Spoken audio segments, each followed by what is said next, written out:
Oh, it's been a good few weeks for Real Madrid. In fact, it's been a good time for them since that loss to Atleti. Another win for them today, another 3 points, this time against Valencia, a team that they lost to at the Bernabeu last season. They did not have that misfortune today. This is how the table is looking on Saturday evening. Real Madrid extending their lead at the top. Barcelona will play Elche tomorrow and try to close that gap somewhat on the league leaders. Welcoming in Luis Garcia now. Lots to talk about in this game, and we'll go through some of the moments chronologically if we can. Luis, let's start with Kylian Mbappe stepping up to take a penalty again and scoring it this time after what we saw in the Clásico. Top scorer of Real Madrid, top scorer of LaLiga. It's true that he missed the penalty in the last game against Barcelona, but that's what you expect him from a top scorer and a leader into the game, that he step up once again the ball and did a fantastic job, score once again. Surprise later on in the second one when he had the opportunity to score even another hat-trick. That's something that I'm doubting. When you got the top scorer that just received the golden boot from last year, you want him to repeat it. So every single time that you have the option to give the ball to Kylian Mbappe, you're going to use it. And penalty is one of those. So surprisingly, we didn't see it today, but that shows that there is no selfish, that he wants to keep people around happy, and it allowed Vinicius Jr. to take that penalty. But very well taken, the first one from Mbappe, that scored once again, 2 goals in a game. Fantastic performance, and he's been a while. Absolutely. Now, seeing as though he's mentioned Vinny Jr., won't go to the penalty just yet. I will go to the fact that he was included in the starting 11 today. Everybody was wondering if he would be. Was this the right decision by Xabi Alonso? Well, I wasn't wondering.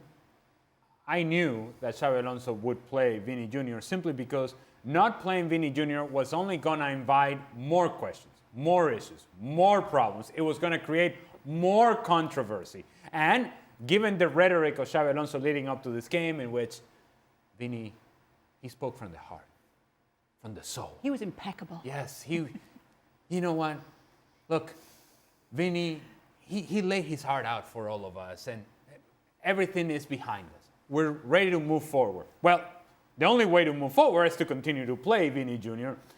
If indeed Xabi Alonso had decided we're moving forward, his heart is on the table, he was great with his apology, and then you bench him, that creates more problems. You don't need that. What you needed to do was bring Vinny off the field and have Vinny go through the ceremony, the protocol of actually waving to the fans, high five to Hendrik, little hug. Can I hug? Can I hug Hendrik? Oh, yes. Good luck. Mwah. Yes, great. Well, all right. Okay. Hey, Xavi, great. Thanks for taking me off. I really wanted to come on. Look, you go through that protocol so that everybody sees that there is no problem, and everybody now moves forward. Are you okay with Vinny starting today, Stevie? No. Why? Because. But I kissed you. I kissed you. What do you want from me? Well, I can't concentrate anymore. All right. We've got it on video as well, Stevie, so don't worry. Can you send it? I just thought that this was an opportunity that Alonso should have said, Vinny will not be playing in this game, but you tell Vinny behind closed doors that you're resting him and he's playing against Liverpool. And then that way it looks to the rest of the world as if you've actually put your foot down. Everybody's going to talk about how he took his stance and the whole thing. You can flaff your way around stuff. You can sop Vinny, but you can also make yourself look as though you've actually put your foot down. That's what he should have done. That's what he should have done. Not doing anything. It's just you're just waiting for the next time. And even more importantly, the next time somebody else doesn't quite act the way they should responsibly, then he can't do anything. What's he supposed to do? When he lets one of the big cheesies away with all that nonsense, disrespecting him, disrespecting the players, I mean, it was all pushing and shoving at the end of the game. All of that stuff, he's gotten away with all that.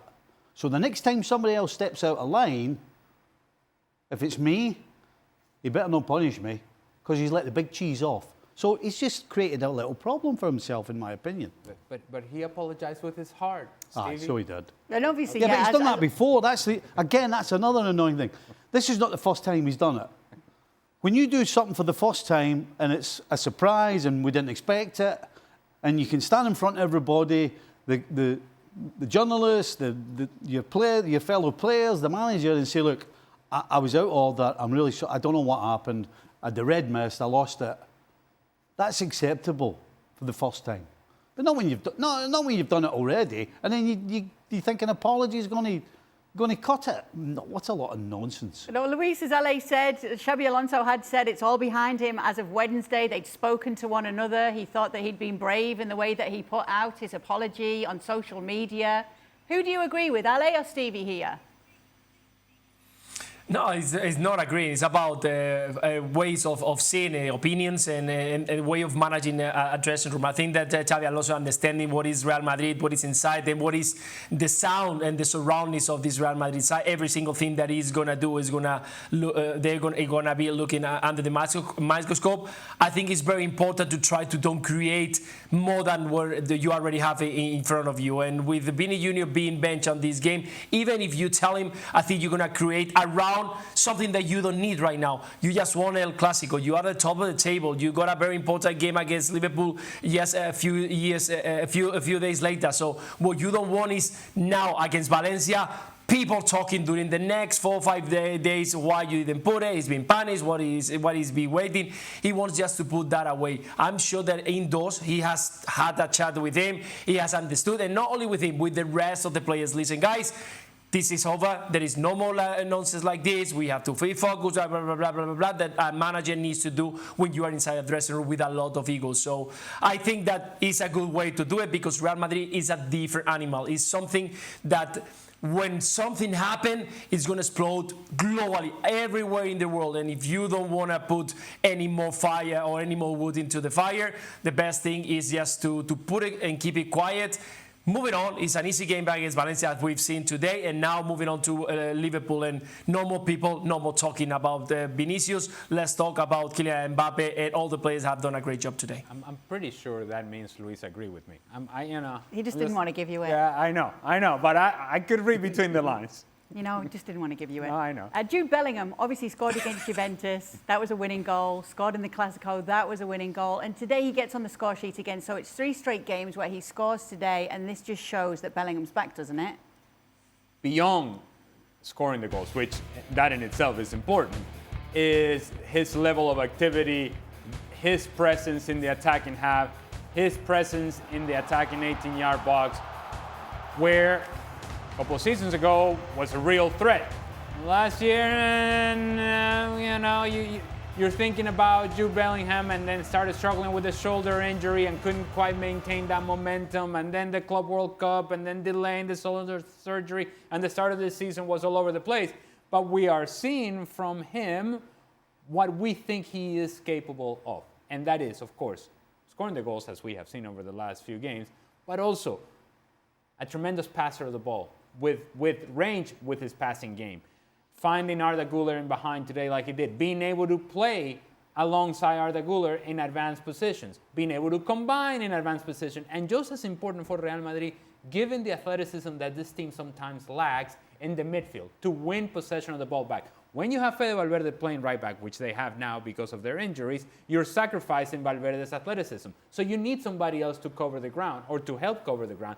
That's what Jude Bellingham brings as well. A guy who can press the ball higher up the field and can also win challenges in the middle third. All of that is valuable to Real Madrid. Absolutely. And then an amazing goal, Luis, from Alvaro Carreras. Did you know that he had that in his locker? No, actually, no. I mean, we've seen that he's been doing a fantastic job. We talked a lot about him when they play against Atletico, and he played against Atletico Madrid, and he struggled a little bit with a lot of doubts. He was not in the best form, but I think he's one of the best signings for Real Madrid in the last few years because he can play as a centre back, but he does so much from the left side. He goes forward, he can cross, he can assist. He's a very good defender. He's got that box to box. He plays a lot. Don't forget, he's been playing quite a lot of minutes, but also he brings that. He got a fantastic strike today. He was with confidence. I think that today was a perfect game for Real Madrid overall to try things, and he saw his opportunity and scored one of the most beautiful goals so far this season. So congratulations to him, but much more because he's been a complete player for Real Madrid on that left side. And so on to the next game for Real Madrid, and we're going to go through Liverpool's league game today against Aston Villa a little later in the show. But how do you see that going for Real Madrid at Anfield this week in the Champions League, Luis? It's going to be a tricky match for both teams. I had an eye today also on Liverpool, and I enjoy what I've seen so far. It wasn't the best game, but we saw a much better Liverpool intense, dominating most of part of the game, scoring goals, and that's something that we haven't seen for quite a long period in Liverpool. So for Real Madrid in the midweek game, they're going to have to bring the best of the best. That's why probably Xavi was resting some of the players. Going to Anfield is never an easy match, and it's true that Liverpool has had a struggle in the past 5-6 games, but it's always Liverpool, and when they play against the best one, the big players always try to show up and stand forward. So it's going to be a very interesting game, difficult to call. So if someone sees any of the team favorites, I think it's going to be lucky, because I think that both of them can win the game. Okay. Hold on. When you asked the question, did you really think that Luis was going to tell you that Real Madrid Gave him the benefit of the doubt, didn't I? Did you really think that Luis was going to say, you know what, I tell you what, I saw Real Madrid today that was dominant. I saw Real Madrid today that was close to their best and that could go into Anfield and get a result. You really thought that was a possibility coming from Luis? You never know. No. I trust Luis. Yeah. Liverpool is not Valencia. Come on, just give me that. Well, we agree on that. Well, yeah. Two things you agree on. 100% correct, yes.